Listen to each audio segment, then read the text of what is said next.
الحمد لله وكفى وسلام على عباده الذين اصطفى أما بعد فروي عن النبي صلى الله عليه وآله وسلم ما أحدث قوم بدعة إلا رفع مثلها من السنة أو كما قال عليه الصلاة والسلام। محترم المقام قابل صد آداب و احترام حضرت امیر শরীয়ত দামত বরকাতুহুমুল আলিয়া, মঞ্চে উপস্থিত হযরত আকাবির উলামায়ে কেরাম, মাশায়েখে কেরাম এবং সম্মানিত উপস্থিতি। কুসংস্কার বলা হয় সমাজে প্রচলিত প্রথা এবং রেওয়াজের উপরে ভিত্তি করে করা হয় যত সব কাজ, এগুলাকে বলা হয় কুসংস্কার। আর নবী করিম সাল্লাল্লাহু আলাইহি ওয়াসাল্লাম বা সাহাবায়ে কেরাম বা এরপরে তাবেঈনে কেরাম অর্থাৎ প্রথম কুরুনে সালাসা থেকে কোনো না কোনো ভাবে বর্ণিত যত কর্ম, সেগুলার নাম হলো সুন্নত বা শরীয়ত। আমি ছোট্ট এক হাদিস আপনাদের সামনে পেশ করেছি। সেখানে পৃথিবীতে বা আমাদের সমাজে প্রচলিত কুসংস্কারগুলোর কুফল উল্লেখ করা হয়েছে।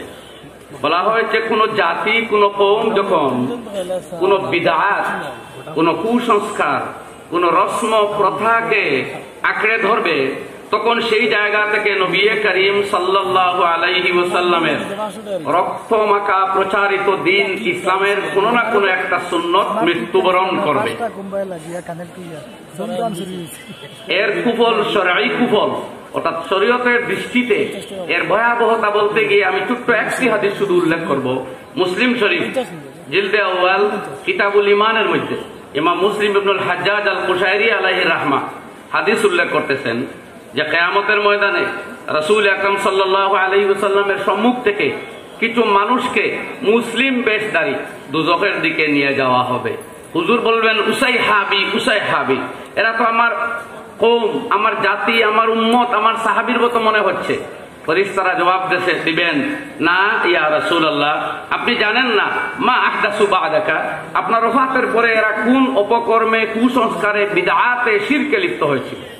এরপরে যখন হুজুরকে শোনানো হবে এদের অপকর্ম, শরীয়ত বিরোধী কর্মে লিপ্ত হওয়া, তখন রাহমাতুল লিল আলামিন বলে উঠবেন সফকান সফকা, নিয়ে যাও ওদেরকে, আমার থেকে দূরে নিয়ে যাও। আমার সম্মানিত উপস্থিতি বন্ধুগণ, রাসূল আকরাম সাল্লাল্লাহু আলাইহি ওয়াসাল্লাম জীবনে কোনো কিছু উপভোগ করেননি। জীবনে দুবেলা একসাথে গোশত রুটির খাদ্য গ্রহণ করেননি, দুই বেলা একসাথে। জীবনে চোখ ভরে ঘুমাননি, জীবনে আয়েশ আরাম করেননি।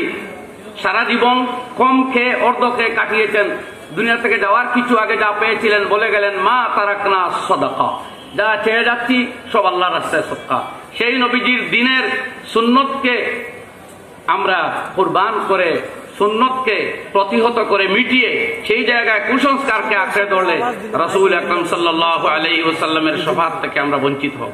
এবারে আমি মাত্র 2-3টা কুসংস্কারের কথা উল্লেখ করি। আজকের সমাজে যেটা আম হয়ে গেছে, অনেক যুবকদের মধ্যে দেখা যায় উল্কা কিন্ন নাকি বলা হয়, যে দেহের মধ্যে ক্ষুদ্র ক্ষুদ্র সূচ দিয়ে চামড়ার নিচে কালারিং করে কখনো ফটো, কখনো কোনো কিছু লেখা, কোনো সেন্টেন্স, কোনো বাক্য, আই ওয়ান্ট ইউ, আই আরো কিছু ইউ, এই ধরনের কোন শব্দ, কারো নাম, এই সমস্ত চামড়ার নিচে যেগুলো লেখা হয়, এটা চূড়ান্ত জঘন্য এক কুসংস্কার। কোন জায়গায় চুলকে বিকৃত করা হয়, এটা চূড়ান্ত জঘন্য কুসংস্কার। বন্ধুগণ, হাদিস শরীফে এসেছে লান রাসূল লান আল্লাহুল ওয়াশিমাত ওয়াল মুস্তাওশিমাত ওয়ান নামিসাত ওয়াল মুতানাম্মিসাত ওয়াল মুতাফাল্লিজাত লিল হুসন আল মুগায়্যিরাত খালকাল্লাহ। যারা দাঁতের মধ্যে ফাঁক করে সৌন্দর্যের জন্য, যারা চোখের ভুরুগুলোকে প্লাগ করে ছোট করে উপড়ে ফেলে সৌন্দর্যের জন্য, যারা দেহের চুলকে গাঁট দেয় লম্বা করে ছোট করে সৌন্দর্যের জন্য, অর্থাৎ আল্লাহর সৃষ্টির যে নিজাম তার মধ্যে হস্তক্ষেপ করে, এদের উপরে আল্লাহ সুবহানাহু ওয়া তাআলার লানত, অভিশাপ রাসূল আকরাম সাল্লাল্লাহু আলাইহি ওয়াসাল্লাম উল্লেখ করে গেছেন। আমি শেষ কথা এখানেই বলবো, এটা বিরাট এক টপিক, অসংখ্য হাদিস অসংখ্য আয়াত এই মর্মে শরীয়তে আমরা পাই। রাসূল আকরাম সাল্লাল্লাহু আলাইহি সাল্লাম লানত করেছেন পোশাকের ক্ষেত্রে যারা কুসংস্কারকে ধরে, পুরুষেরা নারীর পোশাক, নারীরা পুরুষের পোশাক ধারণ করে, এই সমস্ত অপকর্ম চূড়ান্ত বর্জনযোগ্য কুসংস্কার। আর শুধু কুসংস্কার নয়, কিছু কিছু কুসংস্কার আছে যদি এগুলোকে ইবাদত করে করা হয় তাহলে শিরক পর্যন্ত হতে পারে, মারাত্মক বিদআত হতে পারে।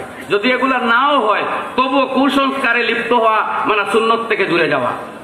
আর এই জামাত, এই তাহরিক উম্মতের মধ্যে সুন্নতি জিন্দেগি কিভাবে প্রতিষ্ঠা করা যায় এর জন্যই হাজারো সংগঠন থাকা সত্ত্বেও উত্তর পূর্ব ভারত ইমারতে শরিয়া কায়েম করা হয়েছে।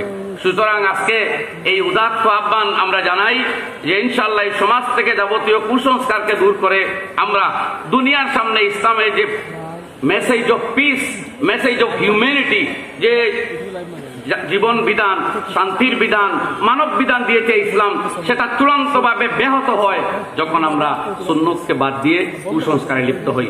হযরতে আমিরে শরীয়ত বর্তমান, হযরতে আমিরে শরীয়ত সানি নব্বরাল্লাহু মারকাদাহু, হযরতে আমিরে শরীয়ত আউয়াল মাওলানা আব্দুল জলিল চৌধুরী নব্বরাল্লাহু মারকাদাহুমা, এই দুই বুজুর্গ আর বর্তমান হযরত তার সঙ্গী সাথীগণ গিয়ে সারা জীবন ব্যাপী এই মেহনতে লিপ্ত আছেন কিভাবে যুবক দিগকে ইসলামের ছায়াতলে আনা যায়, নবীজির সুন্নতে আমাদের জীবন কিভাবে রঙানো যায়। বন্ধুগণ, শেষ কথায় আমি একটি এলানও আপনাদের সামনে করতে চাই।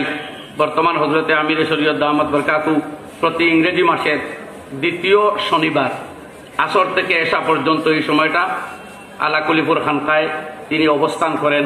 আপনারা দলে দলে সেখানে উপস্থিত হবেন। সেই তাজকিয়ার মেহনত, কুসংস্কার দূর করে সুন্নত দ্বারা নিজের জীবনকে রঙিন করার মেহনত, হযরতের নসিহত আর ওলামায়ে কেরাম উপস্থিত থাকেন। আমরা আমাদের আসলাফ ও আকাবিরকে ধরে তারা থাকতে থাকতে ইনশাআল্লাহ সেই অঙ্গীকারবদ্ধ হব যাতে দুনিয়ার সামনে নিজের জীবনে ইসলামকে বাস্তবায়িত করতে পারি। ওমা আলাইনা ইল্লাল বালাগ।